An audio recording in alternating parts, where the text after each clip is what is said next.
Hi everyone. Well, the holiday season means I'm recording this podcast a week early. It's the 4th of August. And with the Ashes series now drawn and behind us, and what a brilliant test series by the way, the football season is due to start tomorrow. And a grey sky outside as well means you could be forgiven for thinking the summer is well and truly over. However, looking at the weather forecast on my phone, by the time this podcast is released on the 11th of August, the warm weather will have made a welcome return, and Derby County will have already beaten Wigan in the league and progressed through to the second round of the Cup by beating Blackpool. Well, we shall see. We shall see indeed. Now, I've never really been a football player. Rugby was always the sport I played as a young man. But from a spectator perspective, it's always been football. And Test cricket, but football and more specifically Derby County will always be number one for me.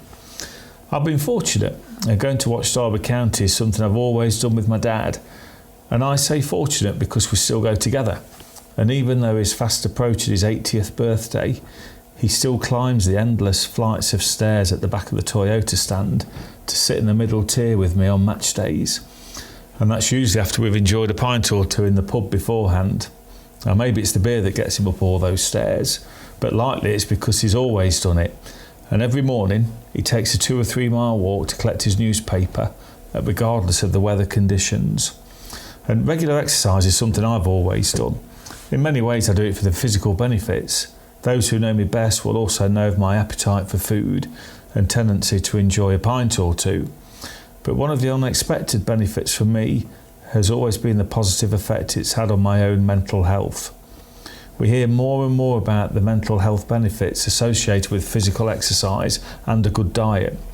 And this topic is our August wellbeing theme, so I suspect you will hear a bit more about it over the next 4 weeks.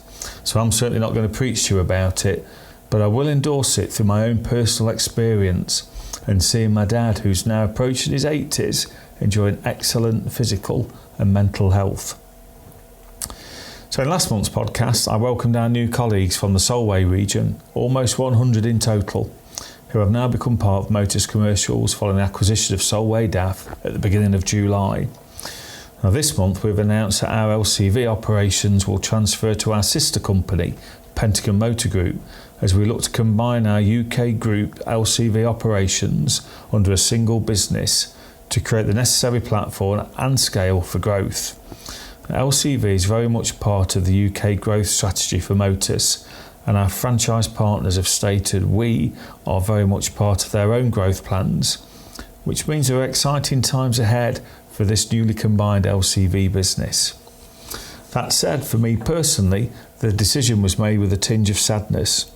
LCV has been part of Motors Commercials for a long time, and Gareth Kay has been a brilliant leader of that business, as well as being a key member of my own senior management team. And Gareth was always ahead of the curve in bringing talented women into his senior team, who combined with their male colleagues have built a tremendous reputation with our franchise partners, retail customers and key national fleets across the UK. And so to everyone involved in LCV, I really do thank you, and I wish you all the very best for what I'm absolutely certain will be an exciting future. And so, Motors Commercials is a pure DAF business for the first time in its 50-year history. But not just any old DAF business. It's the largest DAF business in the world, and one that places its people and customers at the core of everything we do. There remain exciting times ahead. There'll be more investment, there'll be more growth, and so more opportunities for those of you who wish to develop. I thank each and every one of you for your continued efforts and dedication. It's very much appreciated, and I look forward to seeing you during my ongoing site visits around the UK. Now please come over and introduce yourself to me if you see me in your dealership or if I'm down in Haddenham. I'm always genuinely interested to chat and find out more about you.